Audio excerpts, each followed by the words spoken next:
Good afternoon. My name is John Frankenberg. I'm the chairman of the York County Historical Committee. On behalf of the committee members, we welcome all of you here. We especially welcome the Honorable Jeffrey Wasner, the chairman of the York County Board of Supervisors, and the Honorable Sheila Knoll. This is a perfect segue into the season that we're entering, Veterans Day, and to be followed quickly by our honoring of World War II veterans, which will start in York County on the 8th of December. This Sunday, however, we'll be giving a presentation in this room to honor the World War II Combat Infantry Unit, the 85th, from that trained at Fort Patrick Henry and was dispatched to Italy in the battles in Italy in 1944 and 45. We will welcome you back on December 8th for the statewide honoring of veterans from World War II. We'll be meeting here again, and we expect it to be a very moving ceremony. So I would ask that you check your calendars, and if you can be with us, we'd be glad to have you.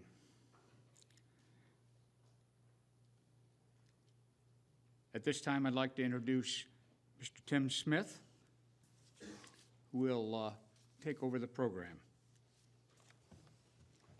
Thank you, John. I've always tried to relate Veterans Day to our local history, and the first story I want to tell is a neighbor of ours who's since passed on was a member of the United States Merchant Marine, and for years after the Second World War, the Merchant Marine were not recognized as veterans, but they were eventually given veteran status. Harvey Hall, whose daughter and grandson are both judges, Atleys, who most of you hopefully haven't been in front of in the wrong way. Anyway, Harvey was in the Merchant Marine. One of the stories he related to us was they were doing convoy duty and U-boat duty off the coast of Florida. And he said, so having nothing going on, he said, we were out suntanning on the deck of the vessel we were doing the patrols on, and just floating along, taking care of ourselves and having a good time. And he said, one of the guys looked over, and about 100 yards from us was a German U-boat surface with a guy sunning on the deck of that. And he said, we kind of recognized at the same time what was going on. He said, everybody scattered, but instead of anybody assaulting, both ships took off in opposite directions, thinking the U-boat would get one or the other one would depth charge the other. He said, so that was one of my big surprises during the war. He said, kids are kids, and we were all kids, and they were Germans, and they were all kids, and we just thought, well, this doesn't look very good. Let's reshape the situation. At this time, we want to post the colors. Would like to recognize VFW Post 824, who will be posting the colors for us. Post. Would everyone please stand?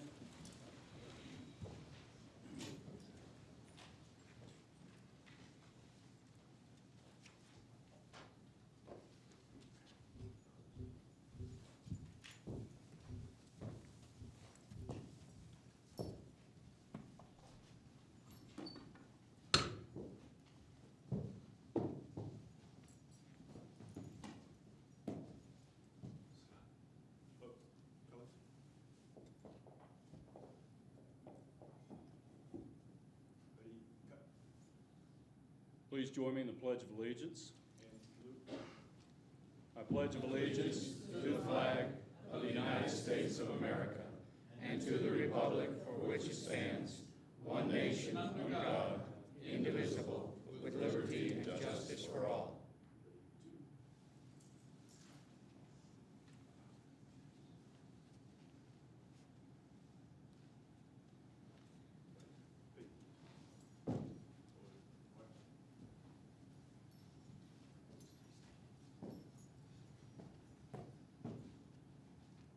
Thank you. Everyone can be seated. We'd also like to recognize, and we always appreciate, York High's NJROTC. They've been participating with us both for the Veterans Day service and the Memorial Day service, and they're a fine group of individuals. Appreciate it. Well done. The next story is outside of Petersburg in 1863. The men from York County, after the Battle of Antietam, or Sharpsburg as some of us call it, were detailed to provost duty in Petersburg. They had been shot up so badly in the previous battle, they were sent there to recover and take in replacements. And one of the fellows there, Kenny Carmines of Pocosin, was a prolific writer and apparently quite a fellow, because of all the images back in that time period of the antebellum time. You never saw people smile in an image. They just didn't do it. But the only image that we have of Kenny Carmines from that time, he's got a smirk on his face. And it's not something you see. Anyway, he's writing home to John White's wife, and John White lived in Seaford, and Kenny was in Pocosin, and Ben Hunt, who he talks about, was also from Pocosin, and another fellow he talks about, John Moore, was from Pocosin, but they're all in the same unit, and there are individual images of all of them where they all went and sat for a photographer, and those images have survived. But Kenny Carmines writes his wife, so picture this is a young soldier writing another soldier's wife.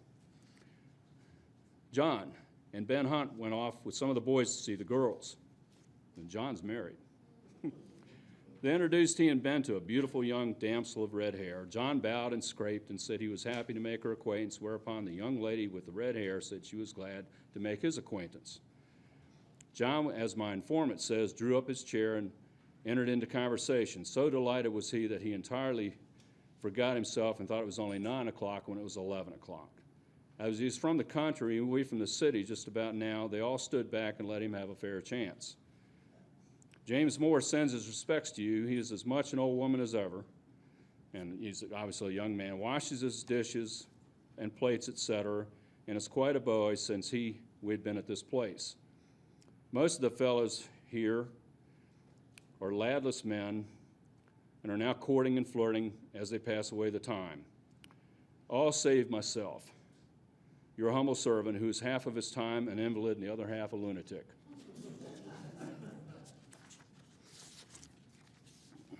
We'd like to recognize our guests, our Board of Supervisors members, Jeff Wasmer and Sheila Knoll. We're glad that you all are here. We always appreciate VFW 824's assistance in the program, the York High's NJROTC, the DAV Post 13, who will be presenting one of the wreaths, and the Yorktown Comte de Grace DAR, who will also be presenting one of the wreaths. If you're a veteran right now, raise your hand. We want to recognize you early on, but we'll be doing more. Get those hands up. And thank you for your service. And this is about you all. The next story is another local fella, Joe Fox. Joe Fox is buried at Harris Grove Baptist Church, just down the road, about a mile from here. And I didn't know him, but I heard stories about him when I was growing up, and he was a well thought of individual. Joe was drafted when a lot of the men in the county were drafted in the First World War, and at the time it was a segregated service. Joe was drafted and sent into the 810th or 811th Pioneer, which was basically an engineer corps. They don't call them pioneers, but that was their job. And Joe was just a well thought of, a very nice fella. And the men from the county, 10 of them were drafted into the same company.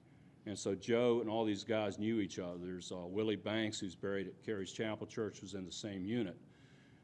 Anyway, Joe's job was to deliver ammunition to the front, and back then they were still using horse-drawn wagons to deliver ammunition.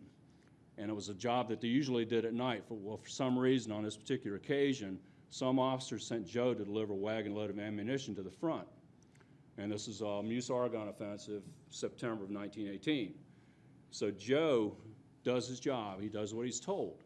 But the Germans have already figured out about where they would bring it in, and they zero in and start firing artillery at the ammunition wagon. Well, the last place you want to be when you're being fired at isn't a zone of artillery, but particularly if you're carrying a wagon load of shells. So Joe went back. He turned on back to the compound and immediately was locked in the brig. So Marvin Lindsay from our area, from Dare, and several of the other men found out, and they went over and said, "Joe, what are you doing here?" He told them what happened. He said, I'm not going up here. He said, the shells wouldn't be delivered, and he said, and I wouldn't get home. And he said, I was driving the wagon. He said, a shell landed on the right of me. He said, I kept on ahead, and a shell landed on the left of me. And I kept on ahead, and I knew where the third one was going to go. He said, so I turned around and brought him back. So they went over and got the officer and told him, he said, Joe's a good guy. He said, he's doing his job. So why don't you let him go at night when he's supposed to be delivering the ammunition? So it was all, he was taken out of the brig, and everything was fine, and Joe started delivering ammunition at night. But they said, you know what? what officer would send his troops sending ammunition through a shelled zone in the middle of the day. So anyway, Joe made it through the war, survived to being a nice old fella. Everybody thought the world of him, and like I said, he's buried, I think, if you get looking at the front of the church, he's over on the left side and has a veteran's stone there. Another one of our local heroes. One of the things I wanted to talk about is a couple of other stories about the home front. We always talk about the veterans and what they're doing, but right here at home we had quite a bit of things going on. One of the things, you had air raid wardens. Every community in the county had air raid wardens because of all the military bases here, so we never knew with U-boats sneaking in the bay and anything else going on when you would need them. And Miss Cassie Warnham of Dare was the local air raid warden. And she drove the vehicle around, and the boys in the neighborhood would crank the siren. She'd get one of them, but she was a bad driver. So she would normally hit something every time they went out on a raid, and the boys said, you cranked it, but you had to watch what Miss Cassie was going to do next because she would hit a tree or a building every time we went out. And her husband, John Eckwarden, finally came outside and he said, we've no danger from the Germans. The only danger in Dare is from Miss Cassie. One of the other things that happened during that time period is the Naval Weapons Station, which then was known as the Naval Mining Depot, had an explosion. We've seen glass images. In fact, I printed the glass images for the weapons station that had been done, showing the explosion and the damage, and I forget how many men were killed, about 7, but they were, of course, loading shells and something went wrong. And the way the area was, every one of those areas they were building shells had berms around them so it contained the explosion, but destroyed the building. And we have a piece of paper where all the boatyards and marinas and the watermen in the area were given a sheet of paper, and if they saw any suspicious activity, it was given a phone number. They would report, fill this paperwork out, and call this phone number and report it to the Norfolk Naval Station.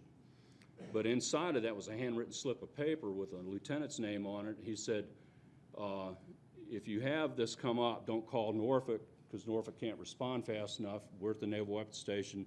Use this phone number. It was a 3-digit phone number at the time, and call us ASAP.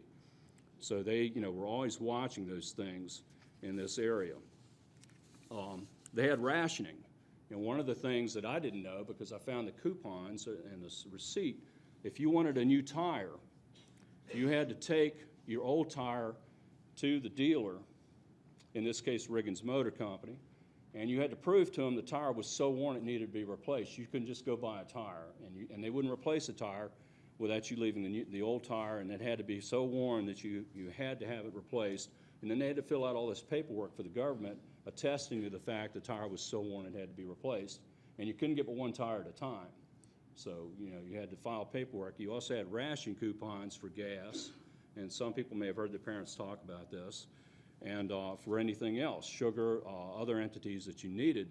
But Dad said there was always people in the county you knew who to go to that had gas stored aside. They were black marketing the gas and the sugar and some of the other rations. And one of them had a corner store. If you go up Cook Road and if you go to the left, you go on Cook Road, you go to the right, and you go to Surrender Field, and there was a store in that intersection. And he said there was a little building behind the store, and that was one of the people that you could get products from when you didn't have a coupon for it. The last thing is kind of ties in with what they're talking about for Sunday's lecture. Is Camp Patrick Henry. And I was going through and I found a little book on Camp Patrick Henry that was printed in 1946, right at the end of the war. And it gives a lot of photographs, but also gives statistics. And we drive through there now, and the only thing that remains is the airport and some concrete roads that you can see if you're driving through McManus and around the airport area that run through there. But Camp Patrick Henry was the 3rd largest debarkation center on the East Coast during the Second World War. It contained 1,649 acres. It dispersed $29,113,777 in pay slips. It handled 1,600,000 pieces of luggage. They handled 647,000 long-distance phone calls. Incoming letters totaled 23,916,000. It was staffed, and if you can think about this area, it was staffed by 350 officers, 2,300 enlisted men, 175 Women's Army Corps service people, and 1,100 civilians. That was just what ran the base. The base was set up to contain and hold 35,000 men at a time, or people at a time. The number of troops that went through there, including the 85th Division, that went through Camp Patrick Henry for debarkation to overseas stations, totaled 1,412,147. They also had a POW camp set up inside it, and one of the fellows we used to haul boats for, and the boat's now a museum in Deltaville, the F.D. Crockett, had German prisoners of war work on the boat for him. And he said they were excellent workers because they were glad where they were as opposed to where they could be. And a lot of them were Africa Corps veterans, the people that came out of the first part of the conflict. They were sending them here. The POW camp contained 2,300 Germans and 185 Italians. And they were detailed out in the fields and in the work boats to help take up the slack that was left when so many men went off to war. So that's just some of the things that were going on around here. There's a lot of other stories. Some of them I can't tell because they're real not wording, and it's not something you can put out in public. But there's a lot of stories, and if you get a chance to talk to a veteran or a spouse of a veteran at any time from any conflict or any time of America's history, take it in, because we don't have those opportunities all the time, and the stories get lost, and the stories are so important. Any questions? People are probably trying to remember. I remember these things. It's taking the garbage out I have a problem with. The little honeydew list. Why didn't you do that? Well, I couldn't remember that. But you can remember all this other stuff. Anyway, our next story is Yorktown, and I don't like to reuse things, but I did in this case because there's so few first-person accounts of the siege of Yorktown. Back at that time, the troops didn't take selfies in front of Redoubt 9 after they had captured it from the British. They didn't have video. They didn't have the ability to take photographs and pose by a captured cannon. We didn't have that. We just had writing. And then a lot of people couldn't write. So you have very few written surviving testimony to what went on here. One of them is from Wilhelm von Graf von Schettern of the 104th Regiment Royal DuPont. And they were a German unit from Zweibrücken that fought for the Americans and the Allies, and part of the participation of that unit was taking of Redoubt 9. And he writes, "We arrived the 29th of September, less than 1¼ miles from York, where the enemy had fortified himself. Our camp was in such a forest that we could not be discovered. During the night, 6th to 7th October, we began to open our first trench line to lay siege to Monsieur de Cornwallis." So again, if you get a chance to, and if anybody ever sees any selfies of Revolutionary War troops at Yorktown, I'd like to know about them. I'm sure there might be some out there we just don't know about. At this time, we'd like to recognize our veterans, and we'll have our music come on. And as the songs play, we'd like to have our veterans come forward and form up here for recognition.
Navy. Go figure, we're on Port City, right? Air Force. United States Coast Guard. We've got all the services right close by. Well, we appreciate it. Merchant Marine. I'm a Merchant Marine. Again, let's give them another applause.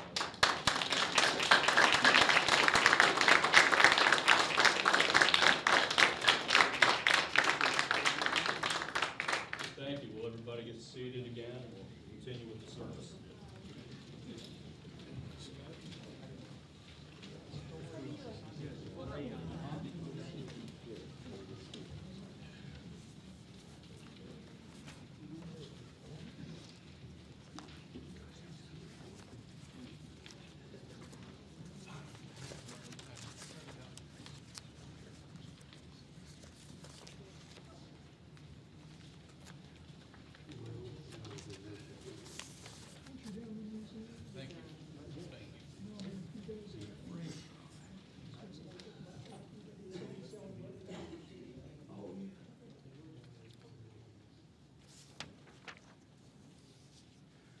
One of the other stories that was related was a fellow who's no longer with us, Arnold Page.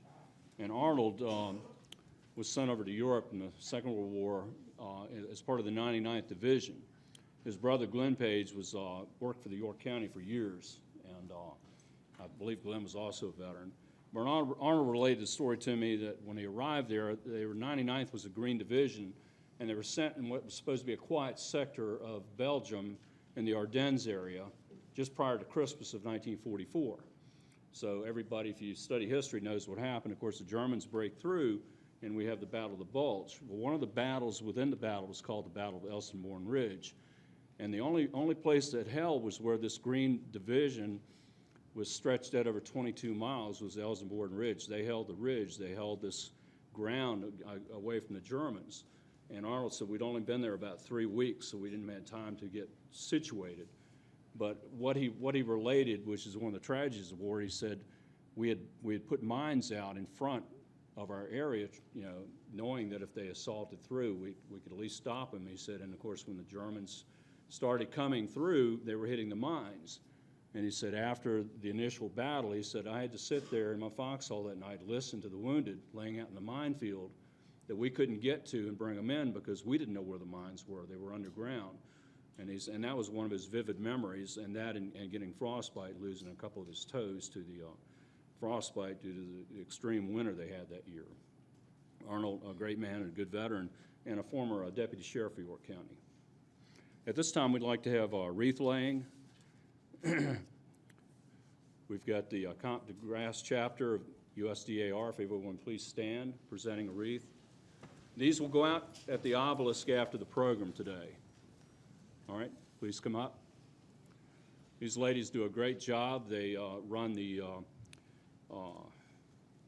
customs house down here and are always active in everything we do here in the county, especially history-oriented items.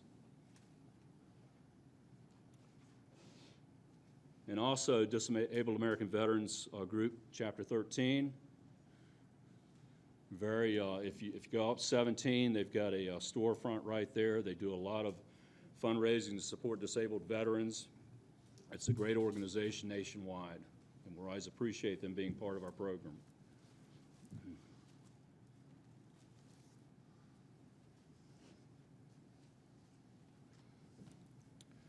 If everyone would please stand, RT wants to post for taps.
Thank you. Everyone can be seated.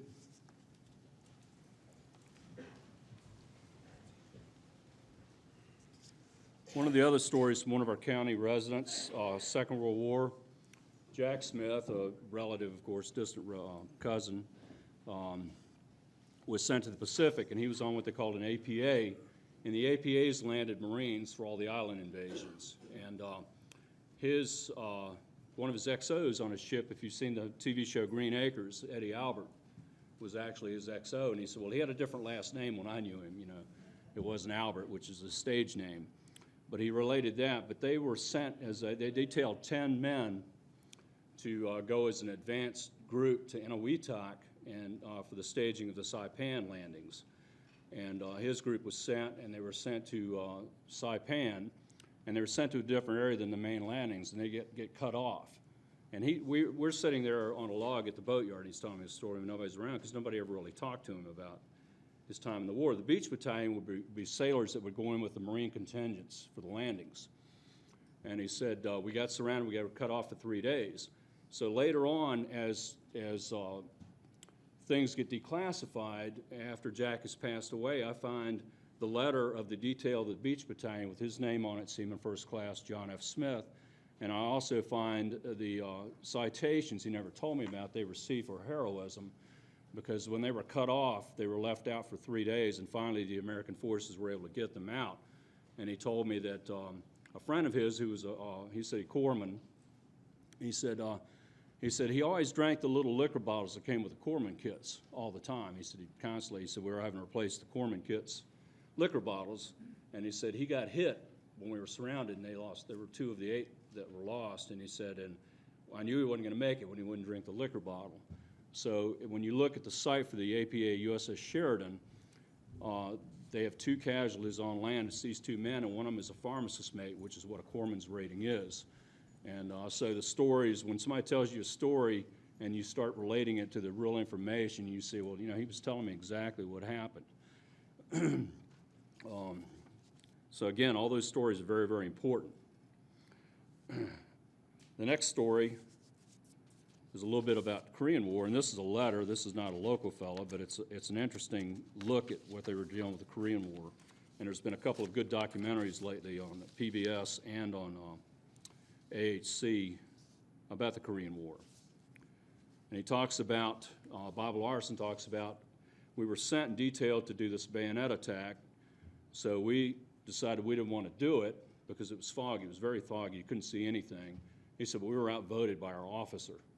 He said, then some of the guys didn't have bayonets, so they said they couldn't attack because they didn't have bayonets. They were also outvoted by our officer. So he said, we're creeping up the ridge for the assault. The fog's so thick, he said, you can just barely see the shadow of the people around you. And he said, we topped the ridge and we're standing there, and just like a magic wand, the fog evaporates, and we look, and he said, there are thousands of Chinese right in front of us. And he said, there's about 30 of us. So we looked at each other, and one of the guys turned around and said, blow retreat. We sounded retreat. And he said, and we started taking off, and he said, I couldn't speak any Chinese, but I could understand the hilarious laughter I heard behind us as we were booking it. The Chinese didn't assault them. They just thought these 30 guys thought they were going to take us and realized there were more of us. And anyway, another Korean War story. Any Korean War veterans here? Okay. Army? Yeah. Okay.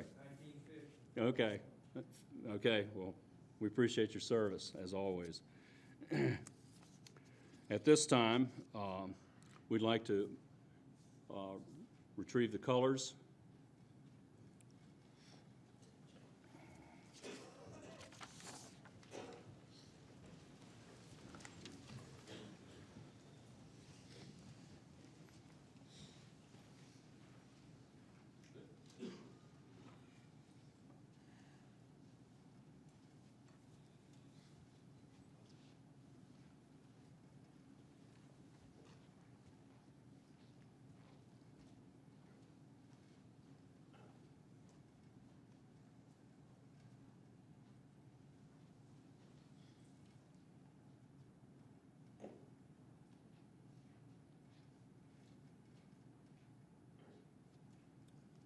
Everyone, please be seated. The last story was related to me by a United States Marine during the Vietnam War, and he had a job. He went over for 2 tours connected to an aviation unit, but his job on his second tour was to retrieve things for the Marines that the Marines didn't have from other services. He had a theft ring of about 6 guys that would steal things from the other service, because Marines, he said, would always get the least. Does that sound right for any Marines in here? So we get the last stuff. He said we were still using flintlocks in Vietnam. He said, so we went over to this compound that had all these, the Jeeps and everything we needed, and he said the parts we needed were in an area that was roped off, and that stuff was set aside for the South Vietnamese Army. We couldn't touch it. So I went over and talked to the fellow running the compound. I said, you know, we really need these parts. And he said, well, let's set aside for South Vietnamese Army. We can't let you have it. He said, okay. But he said, the guy winked at me. He said, so I walked outside. I drew my revolver, or 45, walked back in, held it on him while our guys went over and took the parts off the vehicles that they needed. And then he said, I said, how long do you give me? He said, well, you got 30 minutes, then I'll report this, you know. So it was a thing. It was kind of a thing where they all knew what was going on, but they had to kind of tweak the rules to make things work. Ralph Preston, Ralph just passed away about a month ago, and Ralph always did a lot of things here in Yorktown with us, especially the Civil War weekends. I'd like to close with a prayer. I keep looking for new things to use, but this one is so much written for the veteran that I like to go back to it, and it's called "It Is a Soldier." And if you kind of bow your head and think about this as it's going, it's not particularly written as a prayer, but it's almost like a prayer. It is a soldier, not the minister, who has given us the freedom of religion. It is a soldier, not the reporter, who has given us the freedom of press. It is the soldier, not the poet, who has given us the freedom of speech. It is the soldier, not the campus organizer, who has given us the freedom to protest. It is the soldier, not the lawyer, who has given us the right to a fair trial. It is the soldier, not the politician, who has given us the right to vote. It is the soldier who salutes the flag, who serves beneath the flag, and whose coffin is draped by the flag, who allows the protester to burn the flag. Charles M. Province, 1970. We'd like to thank all of you for coming out and taking Veterans Day. If you get a chance, go by the Veterans Cemetery. It's Civil War Cemetery in Yorktown, or any of your neighborhoods. Go through the graveyards and look at the veterans' graves. We'd like to thank our Board of Supervisors for allowing us the opportunity to do these programs and for the support they give us. VFW Post 824, if you're a veteran, it's an excellent post to join. Disabled Americans Veterans Chapter 13, another great group. The Naval Junior Reserve Officer Training Corps, I got it right, didn't I? Okay, NJROTC from York High, and their officers. And we've got one of the former unit commanders here visiting with us. He's, I guess, retired because your hair is getting longer now, right? Yes. Okay. But we're glad to have you back, too. They do a great job. You just kind of point them in the right direction, and they handle everything so well for us. Sharon downstairs, who runs the building and is always an able hand in saying, what do you need, what do you need? We'll get this for you. Rick with the county, Rick Smethurst, who's hiding around here somewhere and doing so much for us. Randy in the back with media services, that's always taking care of our microphone, everything he needs to take care of. The Comte de Grasse chapter, I want to say Disabled American Veterans, of the DAR back there. You guys are always great, and we appreciate all that you do, especially with the Customs House. And everyone else in the county, we appreciate you coming here, and we especially appreciate our veterans. Thank you for coming out today.